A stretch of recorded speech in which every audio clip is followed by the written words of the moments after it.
I never imagined that the very people who brought me into this world would be the ones responsible for tearing apart my self-worth. Yet there I was on my 25th birthday, sitting by myself in a softly lit restaurant, staring at a text message that had essentially erased me from my own family. My parents and siblings had blocked my number, canceled my place at the celebration, and left me facing a painful truth. In their eyes, I was nothing more than a burden. What they failed to remember, or perhaps never fully understood, was that I was also the person who controlled access to the enormous family fortune that financed their extravagant way of life. Was I wrong for what I chose to do afterward, or would you have torn down everything they built as well? Before you decide, you need to hear the full story, because by the time I was finished, the empire they cherished had fallen apart completely. To understand how things reached that miserable evening in the restaurant, you first need to understand how the Vance family operated. My father often tells people at the country club that he built a thriving logistics and shipping empire entirely on his own. That's the version of the story he enjoys sharing. The reality, however, is quite different. While he may have provided the original vision, the operational framework, legal infrastructure, and enormous generational trust funds were all established by my maternal grandfather. My grandfather was exceptionally intelligent and incredibly thorough. He understood exactly who his son-in-law and grandchildren truly were. He recognized my father's greed. He saw my older brother Julian's complete lack of competence. He understood my younger sister Chloe's self-absorbed obsession with appearances. And unlike the rest of the family, he also noticed me. I was the quiet one. While everyone else chased luxury and attention, I preferred studying corporate law and asset management instead of attending yacht parties. Because of that, 5 years ago, before he passed away, my grandfather appointed me as the sole trustee of the family's primary generational trust. This wasn't merely a large bank account. It was the central vault that held ownership of the shipping company's shares, the deed to the family estate, and the monthly distributions that allowed my entire family to live like royalty. The only catch was that my family never truly understood how much authority I actually had. My father knew I played a role in managing the estate, but his arrogance convinced him that I was nothing more than a glorified assistant working alongside the trust's attorneys. Since he served as CEO of the shipping company, he assumed he controlled everything. For years, I put up with their constant disrespect. At Thanksgiving dinners, Julian would ridicule me, calling me a paper pusher while proudly showing off the newest sports car he had purchased with money I had personally authorized for release. Chloe barely acknowledged that I existed unless she wanted her credit card limit increased before another shopping trip to Paris. My mother wasn't any better. She looked at me with pity, as if I were the dull and disappointing child who failed to inherit the famous Vance charm. I endured all of it because I loved my grandfather. On his deathbed, I promised him that I would manage the family's assets fairly and ensure their future remained secure. But fairness only works when there's at least a basic level of human decency. And on my 25th birthday, that decency disappeared entirely. The celebration planned for my 25th birthday was supposed to be one of the rare occasions when the whole family came together. For months, my mother had organized an elaborate event at one of the city's most exclusive rooftop venues. For the first time in a long while, I felt genuinely excited. I thought that maybe, just maybe, they were finally beginning to appreciate me. I spent weeks getting ready. I bought a new suit and arrived exactly on time. When I gave my name to the hostess, she checked the reservation list, offered me a sympathetic expression, and explained that the Vance party had moved to a private dining room downstairs. Then she informed me that my name had been specifically removed from the guest list.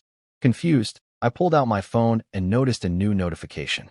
It was a group message from my father addressed to me, Julian, and Chloe. The message read, "We decided tonight should focus on celebrating real accomplishments." Julian just secured his first small supply contract, and Chloe was accepted into her designer showcase. "We don't want negative energy or boring business conversations ruining the evening. We've decided it's time for you to start standing on your own. Don't come to dinner, and don't expect us to keep carrying you. Consider this your official notice that you're on your own." Before I even had a chance to respond, the message bubble turned green. I called my mother. Straight to voicemail. I called Julian. Blocked. I called Chloe. Blocked. They had completely cut me out. On my own birthday, they had erased me from their lives and left me standing in the lobby of a restaurant while they celebrated together using wealth that passed directly through my hands. I lowered myself onto a bar stool, ordered a drink, and felt a cold wave of anger settle deep inside me. They told me it was time to stand on my own. They genuinely believed they had been supporting me all along. What they didn't realize was that I was the one supporting everything they depended on. Sitting at the bar, I opened my laptop, signed into the secure institutional portal for the Vance Generational Trust, and began reviewing the provisions my grandfather and I had carefully established years earlier. That was the reality of my 25th birthday. The people closest to me had humiliated me, discarded me without a second thought, and celebrated using the very fortune my grandfather had built. With only a few clicks, I could change the course of all their lives, but doing so would mean declaring total war. Before I explain exactly how I carried out my retaliation and what happened when their source of money disappeared, I want to ask you something. What would you have done in my situation? Would you have tried to reason with them, or would you have responded the same way I did? I didn't spend much time thinking about it. My grandfather had included a highly specific provision within the trust agreement. We referred to it as the Asset Preservation Directive. Under this clause, if the executives running the trust's primary corporate holdings, meaning my father, engaged in reckless financial conduct or treated trust management with hostility, the trustee had the sole authority to halt discretionary distributions, review corporate governance, and conduct a complete audit of every dollar being spent. My father had been charging personal vacations to company credit cards. Julian had been claiming the rent on his penthouse as a business expense. And Chloe's fashion brand existed almost entirely because of interest-free trust loans she never planned to repay. They believed nothing could touch them. Over the next 3 hours, I prepared the necessary legal documents to freeze everything. I terminated the corporate credit facilities, suspended the monthly payments going to my parents, brother, and sister, and launched an emergency third-party audit of the logistics company based on concerns about misuse of trust assets. The consequences arrived almost immediately. By lunchtime the following day, everything exploded. I was sitting in my office when my phone suddenly started lighting up nonstop. Somehow, all the blocks had vanished. The first message came from Julian, demanding an explanation for why his black card had been declined while shopping for a luxury watch. Then came a series of frantic voicemails from my mother, panicking because the automatic mortgage payment for the family estate had failed and the bank had raised concerns. Finally, the call I had been expecting arrived. My father. I let it ring twice before answering on the third attempt.